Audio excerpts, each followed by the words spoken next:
I caught my husband secretly meeting my sister. But what shattered me wasn't the betrayal. It was what he whispered to her when he thought I wasn't listening. Just keep her distracted. Tonight, I'll take everything. My name is Emily Carter. For 7 years. I believed I had a stable marriage. Not perfect but stable. My husband, Michael Carter, was calm, respectful, and always busy with work. And my younger sister, Hannah, was the one person I trusted blindly. But betrayal doesn't come from enemies. It comes from the ones you never suspect. It began with small things. Michael suddenly hiding his phone. Hannah visiting our house more often than usual. And both of them going quiet whenever I walked into a room. Still, I told myself, maybe I'm overthinking, because who wants to believe their own family can betray them? But one evening, everything changed.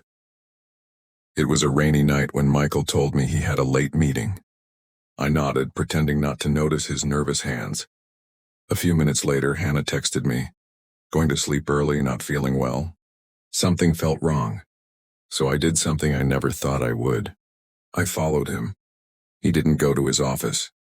He didn't even go near the main road.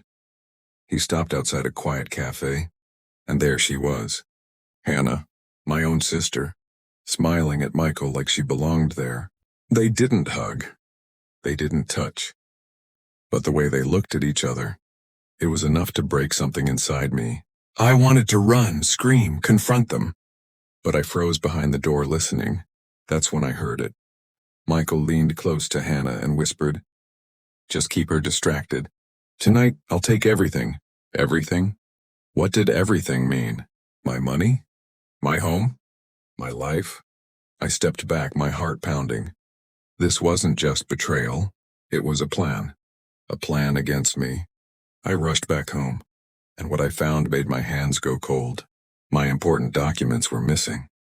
My property file was gone. Even my bank statements. Everything was taken from my cupboard.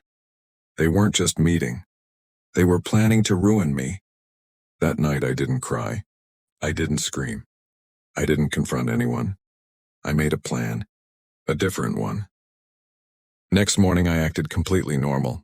"Good morning," I told Michael with a smile. He looked confused, maybe even relieved. He thought I was clueless. Exactly what I wanted. The moment he left for work, I went straight to my lawyer, Robert Hayes, and everything that was once my weakness became my strength. Robert helped me file for protection of assets, financial freeze, emergency ownership lock on the house. They had planned to take everything from me. So before they could, I took everything from them. The same night they planned to destroy me, I waited. At exactly 11 p.m., the door opened softly. Michael and Hannah walked inside, whispering. I stayed in the dark. Hannah said, "The documents were here." "Where did she put them?" Michael replied confidently, "Don't worry. After tonight, she's out." They turned on the lights and froze, because I was sitting right there, with lawyer Robert Hayes and Officer Mitchell. Michael's face turned pale. Hannah stepped back in shock. I stood up calmly. "Looking for these?" I held the documents in my hand. Their eyes widened. I walked up to Hannah first. "You wanted my home? My marriage? My life?" I smiled.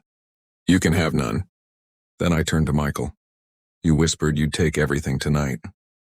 But guess what? Everything you own now legally belongs to me." He tried to speak. I didn't let him.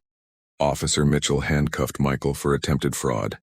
Hannah ran outside crying, but the neighbors were already watching. Their plan collapsed in minutes. Later, people asked me, "Does betrayal hurt?" I say no. It destroys, but only once. After that, you become stronger than the people who tried to break you.